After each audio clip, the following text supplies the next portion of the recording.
Hi there, my name is Ron Rogers, and this presentation is titled United Airlines 777 Close Call Out of Maui, December 18th, 2022.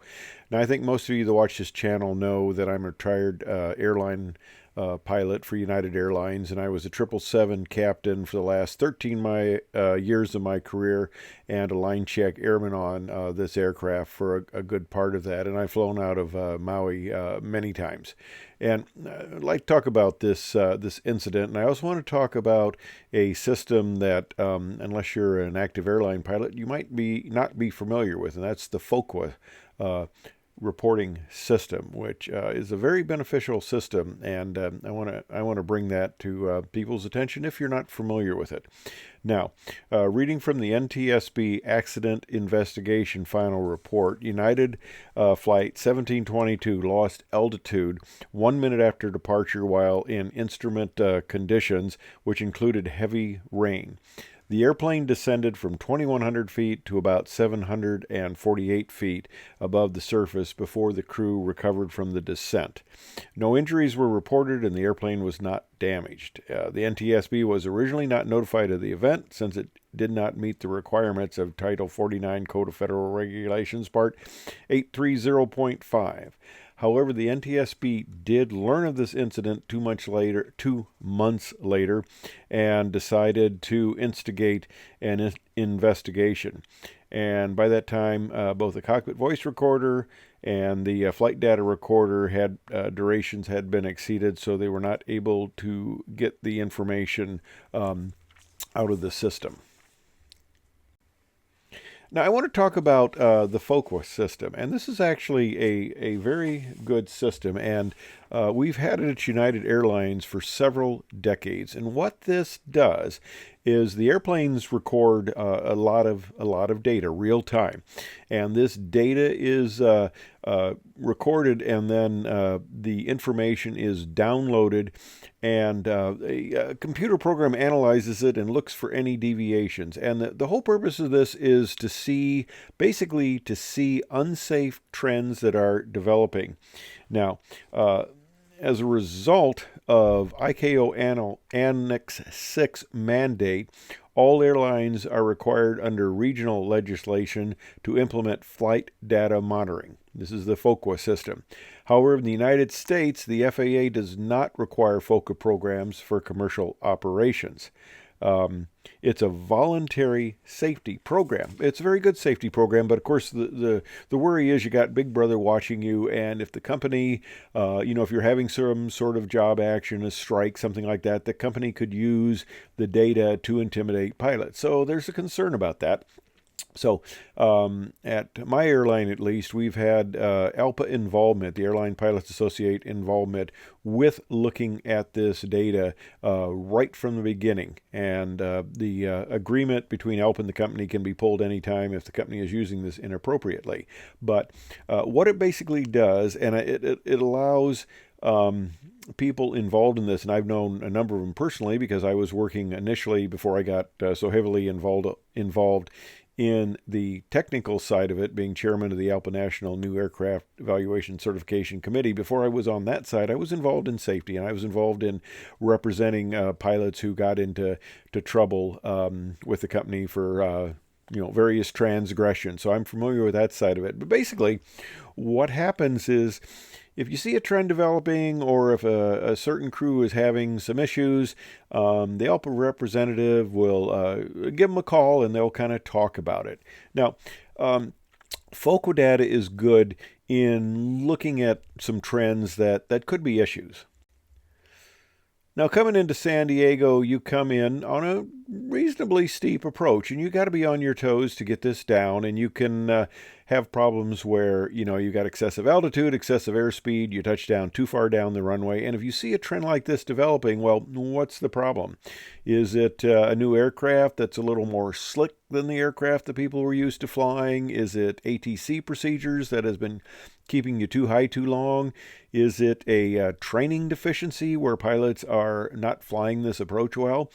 And I've seen one other airline that tends to have a little more what I'd call them cowboy pilots make some really bad approaches into San Diego. I mean, coming in high, touching way far down the runway, having to use extremely heavy braking to stop. And I hope somebody's looking at that data, because that's not a good trend. You could easily end up off the end of the runway if you misjudge it.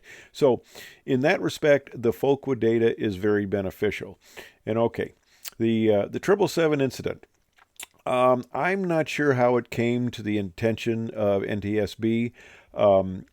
This event would have been noticeable in the passenger cabin, because if you're doing a ground prox recovery on the 777 or any aircraft, that is an aggressive maneuver, and you are going to feel it in the back. And I heard some rumors about people, feeling it in the back. So somebody may have done some phone calls and got this thing, up the chain and investigated a couple months later. But I'm sure that this data was recorded with the FODA data, and they may have been talked to previously about this, and I'm sure they were. I'm sure there was training involved, and I'm sure it was very seriously looked at, because this was almost a hull loss. And I mean, 281 people could have been killed on this thing, and that would have been a very significant accident, especially since it was just a departure out of Maui, which should, even in turbulence and heavy rain, should be somewhat of a non-event. But the crew basically mishandled the flying of this, and I'll talk about that in just a minute. But data monitoring is all over the place. Now, I even have it on my little Corvette there.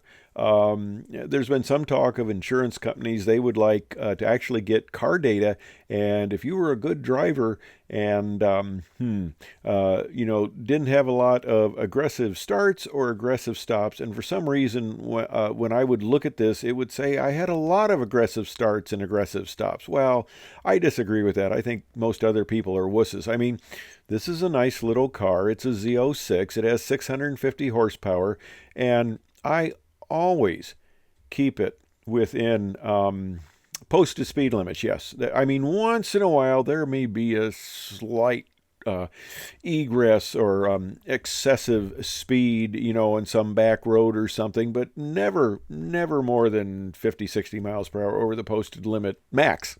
But yeah, nobody's looking at that data, and that's probably a very good thing. Now, as I mentioned, I've flown the 777. In fact, my last flight on the 777 when I retired in 2015 was a takeoff out of Maui, and I got the water cannon salute and happened to get this real nice rainbow on the thing. Funny thing about the Maui service with the 777, we for the longest time were told, oh, you don't have the performance. I mean, it's the Maui runway is not a terribly long runway.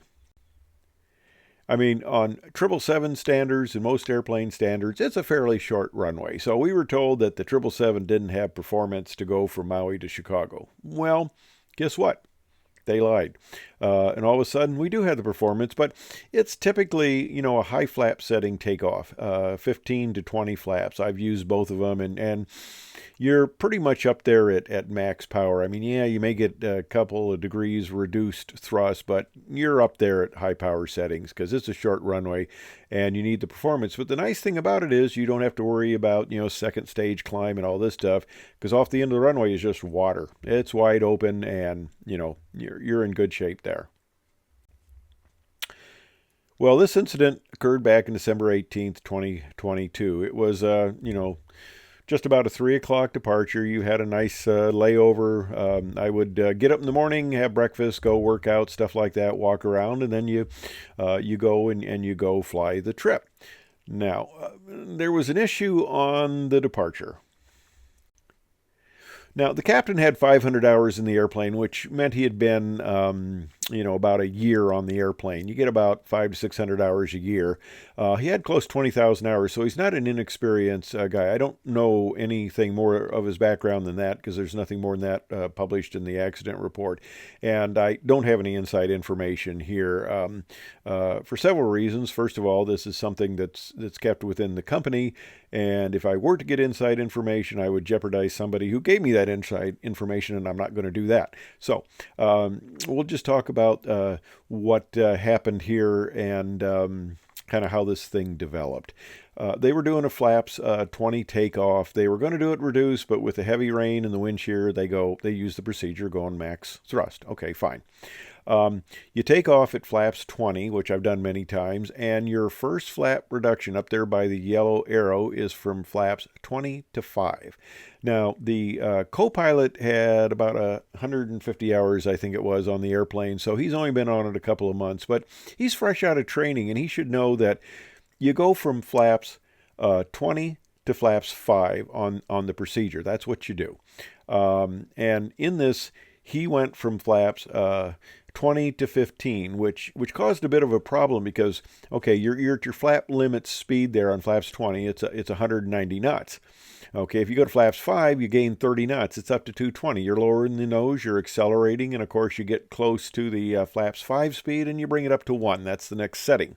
Well, he went from flaps 20 to 15, which only gained him 10 knots. So when the captain's pushing the nose over, he's looking there that he's right up on the barber pole on the speed. And that probably was a little confusing, and it can be a little startling. And what happened here was, okay, 15 was selected. All right, they kind of realized that was a problem, but then they corrected it. Now, the co-pilot, when the captain called for flaps to 5, the co-pilot misinterpreted it and thought he said 15. But then he's going over to departure. So the co-pilot's a little bit out of the loop here as far as the captain interfacing with him and talking to him about it. And in the process, the captain sees he's going to overspeed and he pulls the power back. Probably not the thing you want to do in that case. You want to just adjust it with pitch and keep climbing instead of pulling power on a heavyweight takeoff into not the best weather. And then he gets rapidly to 1. But here's where it goes kind of strange, and I'm not quite sure why. I guess he had the power back, and the nose is down, and he gets into a descent. And something must have been going on in the cockpit where they're just basically not paying attention. And they got pretty close to the water. They got the ground proximity warning system pull up. Now, I met the gentleman who was largely responsible for the development of the system when they incorporated the terrain database. And I believe he's passed away now. That was like 3 decades or so ago I met him. But this guy saved thousands, if not tens of thousands of lives with what he developed here. So it would have gone off, the old system would have gone off just because of the radar altimeter sensing the ground or the ocean coming up here. But the captain then started a recovery, but he started pulling back, but he reduced power, which is not what you want to do.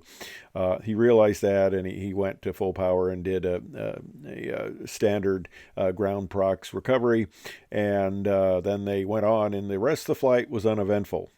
Well, I wonder about that. I bet there were a few dings on the intercom with flight attendants going, what the heck was that? And probably a discussion between the two. And in a situation like this, he probably should have filled out a captain's report. I don't know if he did or not, but it eventually it was handled. If not by that, it was handled by the FODA data, and then of course it got out in the public domain. But there are incidents like this, not quite this egregious, but there are incidents where people are not doing the best job of flying. And the ALPA representative and them and the pilot kind of talk about it. And if it's serious enough, the company can get involved with remedial training. They can go back in the simulator and make sure they really understand what's going on, because you can't tolerate this thing. I one time had a doctor, we had a delay getting into Chicago, and we're on the ground, and they told us to shut down the engine, so I did. And I did my usual announcement to the people. I said, folks, the good news is we haven't run out of gas since the engines quit there, but we do have a ground stop. Well, I had the door open. This was on a 27 somewhere in the East Coast area going to Chicago. And this doctor comes up and he says, our jobs are a lot alike. We both make a good salary. We both have offices with nice windows and nice views. And I said, well, I think my view is a lot better than yours. And he says, and we both have the lives of people in our hands. And I said, well, that's true to an extent. I said, you can only kill one person at a time, and you're generally your life is not at risk. Your bank account may be, but your life is not at risk. I said, I can kill hundreds of people, and probably myself too, just making a small mistake. So yeah, we both have the lives of people in their hands, but I think I got a little more of an issue there. But anyway, so it's important, and this isn't brushed under the rug, and it wouldn't have been ignored if it hadn't come out in the public domain. It would have been handled privately, and a number of things like this are. Now, if you listen to me, I am an advocate of hand flying. Okay, I think it's a good idea to develop skills and stuff like that. But now that I'm retired, I don't fly it much. This is the cockpit of my Turbo 310R. And when I fly single pilot IFR, I use the autopilot a lot. I'm not as proficient as I used to be. There's no reason to overload myself. It's a lot easier to put the autopilot on, and this has the S-Tech 55X, which is a great autopilot, really nice autopilot. It works very well. So I use the autopilot a lot.